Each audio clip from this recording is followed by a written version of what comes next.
In this video, we will discuss about RC phase shift oscillator. RC phase shift oscillator యొక్క circuit diagram చూసుకుందాం. ఇది వచ్చేసి transistor. ఈ transistor ఏదైతే ఉందో అది వచ్చేసి మనం యాంప్లిఫైర్ అనుకుంటాం. ఈ RC phase shift oscillator అంటే దీనికి మనము ఈ బార్కాస్ క్రైటీరియా యూజ్ చేసి దీన్ని ఫైండ్ అవుట్ చేస్తాం అనమాట. బార్కాస్ క్రైటీరియా అంటే ఏంది? To obtain sustained oscillation the circuit has to satisfy Barkhausen criteria. ఈ వచ్చేసి ఈ బార్కాషన్ క్రైటీరియా వచ్చేసి 2 ఉంటాయి అన్నమాట. ఆ 2ని మనం సాటిస్ఫై చేయాలి. ఫస్ట్ వచ్చేసి ఓవరాల్ లూప్ గెయిన్ వచ్చేసి ఏ బీటా ఈక్వల్ టు 1. అదే లూప్ ఫేజ్ షిఫ్ట్ వచ్చేసి angle of a beta equal to 0 degrees or 360 degrees. 0 degrees అన్నా 360 degrees అన్నా సేమ్ కదా. ఇక్కడ పాయింట్ ఉందంటే ఇక్కడ నార్మల్గా 0 degrees ఉంటుంది. అదే 360 degrees అంటే మళ్ళీ ఇక్కడికి వస్తుంది. ఇక్కడ కూడా 360 degrees ఉంటుంది. ఓకేనా. నార్మల్గా ఈ పాయింట్ దగ్గర 0 degrees ఉంటుంది. మళ్ళీ ఇటు సైడ్ తిరిగి వస్తే మొత్తం 360 degrees అవుతుంది. అంటే రెండు సేమ్ పాయింట్ దగ్గర ఉంటాయి కాబట్టి రెండు ఈక్వల్ అనమాట. ఇప్పుడు మనము ఎగ్జామ్లో ఈ నుంచే రాయాలి. RC ఫేజ్ షిఫ్ట్ ఆసిలేటర్ అంటే ఇది ట్రాన్సిస్టర్కి ఎటు సైడ్ అయితే యారో మార్క్ ఉంటుందో ఎమిటర్, బేస్, కలెక్టర్. ఓకేనా. ఇది కలెక్టర్ కాబట్టి RC రెసిస్టెన్స్ ఇచ్చినాం. ఇది ఎమిటర్ కాబట్టి RE రెసిస్టెన్స్. ఇక్కడ CE resistance, CE capacitance. C అంటే కెపాసిటెన్స్, C అంటే ఎమిటర్ అనమాట. Emitter capacitance. R1 R2 అనేది ఇక్కడ ఇచ్చినాం అనమాట. Next EC capacitor resistor. ఇవన్నీ ఎందుకు ఇచ్చినామంటే ఇక్కడ 3 ఇచ్చినాం చూడండి. ఇదొకటి ఇలా 3 ఇచ్చినాం కదా. ఇవి ఎందుకు ఇచ్చినామో చెప్తా. అలానే CE, ఇక్కడ CE ఎందుకు ఇచ్చినాం, ఇక్కడ కూడా మనం CC ఇవ్వాలి కదా. ఇవన్నీ ఎందుకు ఇచ్చినారో ఎందుకు ఇవ్వలేదో చెప్తాం చూడండి. ఇప్పుడు అది మ్యాటర్ నుంచి చూసుకుందాం. The above figure shows the circuit off an RC phase shift oscillator. Above figure ఏం చెప్తుంది మనకి? Circuit off RC phase shift oscillator. ఆ డయాగ్రామ్ వచ్చేసి RC ఫేజ్ షిఫ్ట్ ఆసిలేటర్ అనమాట. It main consists of 2 stages, namely an CE amplifier and the feedback RC network. చూడండి ఇప్పుడు diagram మొత్తం. ఒకటేమైంది CE amplifier, ఇంకోటి వచ్చేసి RC ఫీడ్బ్యాక్ నెట్వర్క్ అనమాట. ఒకటేంది CE amplifier ఎందుకన్నా మీ E అనేది గ్రౌండ్కి ఉంది, ఎమిటర్ గ్రౌండ్కి ఉంది కాబట్టి ఇది కామన్ ఎమిటర్ యాంప్లిఫైర్ అనమాట. ఒకటి CE యాంప్లిఫైర్, దీని మొత్తాన్ని మనం CE యాంప్లిఫైర్ అంటాం. ఇంకోటి ఇక్కడ నుంచి ఇంతవరకు మనకి ఏంది ఫీడ్బ్యాక్ నెట్వర్క్ అంటాం. ఓకేనా. నెక్స్ట్ పాయింట్ వచ్చేసి the output of an CE amplifier is fed back to input of an feedback network. ఈ CE యాంప్లిఫైర్ యొక్క అవుట్పుట్ వచ్చేసి దేని మీద ఉంటుంది అంటే input of the feedback network. ఈ ఫీడ్బ్యాక్ నెట్వర్క్ ఉంది కదా దాని మీద డిపెండ్ అయి ఉంటుంది అనమాట. The feedback network consist of 3 identical RC sections. That is 3 identical RC sections అంటే ఏంది?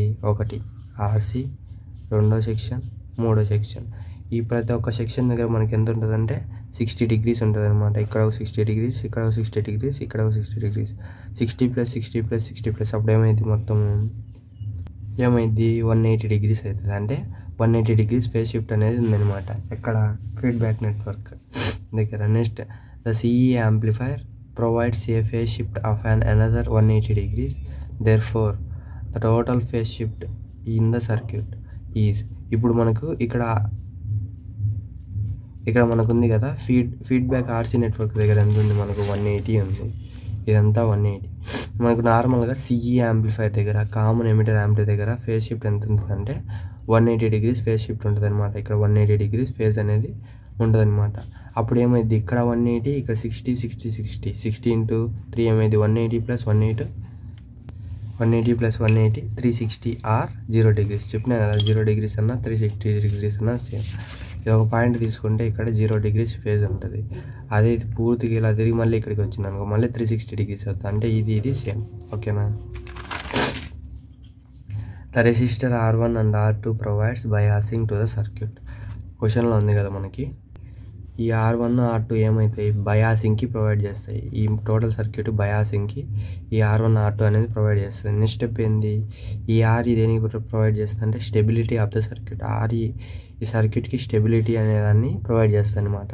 నెక్స్ట్ ఆర్సీ దేనికి ప్రొవైడ్ చేస్తుంది? ఆర్సీ అనేది మనకు అవుట్పుట్ని జనరేట్ చేస్తుంది. ఇక్కడ ఇన్పుట్ ఇచ్చిన ఇక్కడ అవుట్పుట్ అనేది ఇక్కడే కదా జనరేట్ అయ్యేది, ఆర్సీ దగ్గర జనరేట్ అవుతుంది. ఆర్సీనే మనం లోడ్ రెసిస్టెన్స్ కూడా అంటాం అనమాట. నెక్స్ట్ ఇక్కడ కెపాసిటెన్స్ ఇలా ఇక్కడ కెపాసిటెన్స్ ఎందుకు ఇచ్చినాయి అంటే ఈ ఆర్ఈ వల్ల మనకు నెగిటివ్ రెసిస్టెన్స్ అనేది ఫామ్ అవుతుంది అనమాట. ఆర్ఈ వల్ల నెగిటివ్ రెసిస్టెన్స్ ఫామ్ అయితే దాన్ని మనము ప్రివెంట్ చేసేదానికి ఈ సిఈ ఎమిటర్ కెపాసిటెన్స్ అనేది యూజ్ చేస్తాం. ఇప్పుడు అదే ఇక్కడ మనం మ్యాటర్గా రాసి ఉంటాం. R1 R2 బయాసింగ్, ఆర్ఈఎం అని చెప్పిన stability of the circuit, RC వచ్చేసి provides the output signal, capacitor వచ్చేసి సిఈ వచ్చేసి prevents the loss of amplifier due to negative feedback రాకోకుండా ఈ సిఈ యాంప్లిఫైర్ అనేది దాన్ని ప్రివెంట్ చేస్తుంది అనమాట. నెగిటివ్ ఫీడ్బ్యాక్ ఎందుకు వస్తుంది? ఆర్ఈ వల్ల వస్తుంది కాబట్టి సిఈ అనేది అక్కడ పెడితే అది నెగిటివ్ ఫీడ్బ్యాక్ని ప్రివెంట్ చేస్తుంది అనమాట. ఆఫ్ ఆర్ఈ రెసిస్టర్ వల్లనే కదా నెగిటివ్ ఫీడ్బ్యాక్ వచ్చేది. Next the frequency of oscillation is 1/2πRC √6 + 4K where K = RC/R అనమాట. అడ్వాంటేజెస్ చూసుకుంటే ఇది కంప్లీట్ కదా అంది. ఇప్పుడు అడ్వాంటేజెస్ చూసుకుందాం. It does not require inductor and transformer. ఇది వచ్చేసి మనకు అడ్వాంటేజ్ ఏంటంటే ట్రాన్స్ఫార్మర్ని అలానే ఇండక్టర్ అనేది యూజ్ చేసుకోదన్నమాట. It is suitable to generate low voltage signals. Inductor transformer అనేది అది యూజ్ చేసుకోకుండా మనకు ఇండక్టర్ కాస్ట్ అలానే ట్రాన్స్ఫార్మర్ కాస్ట్ కూడా తగ్గిపోయినట్టే కదా.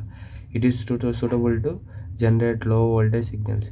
ఈ ఆర్సీ అనేది మనకు ఓన్లీ లో వోల్టేజ్ సిగ్నల్స్ అనే మనకు ప్రొవైడ్ చేస్తుంది. ఆర్సీ ఫర్ లో voltage.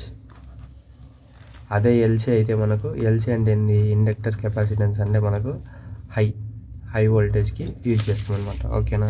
Next it provides good stability అంటే ఏంటంటే మనకు ఆసిలేషన్స్ ఉంటాయి కదా, ఈ ఆసిలేషన్స్ అనేవి ఇట్లా స్టేబుల్గా వస్తాయి అన్నమాట.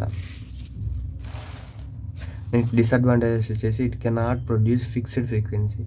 ఇది ఓన్లీ ఇప్పుడు నేను ఫర్ ఎగ్జాంపుల్ 100 Hz ఫ్రీక్వెన్సీ ఇచ్చి 100 Hz ఫ్రీక్వెన్సీనే ఉండాలన్నమాట. దాన్ని మనం చేంజ్ చేయలేము, అదొక disadvantages. Due to the low voltage it cannot generate oscillations in the beginning. ఇప్పుడు మనకి ఇది లో వోల్టేజ్ ఉంటుంది కాబట్టి బిగినింగ్లో ఆసిలేషన్స్ అనేవి స్టార్టింగ్లో ఉంటుంది కదా, స్టార్టింగ్లో ఆసిలేషన్స్ అనేవి జనరేట్ కావన్నమాట, స్లోగా జనరేట్ అవుతాయి అన్నమాట. ఓకేనా. This is the disadvantages and advantages of RC phase shift oscillator. This is about this. Thank you. Please like and subscribe my channel. Support me. Thank you.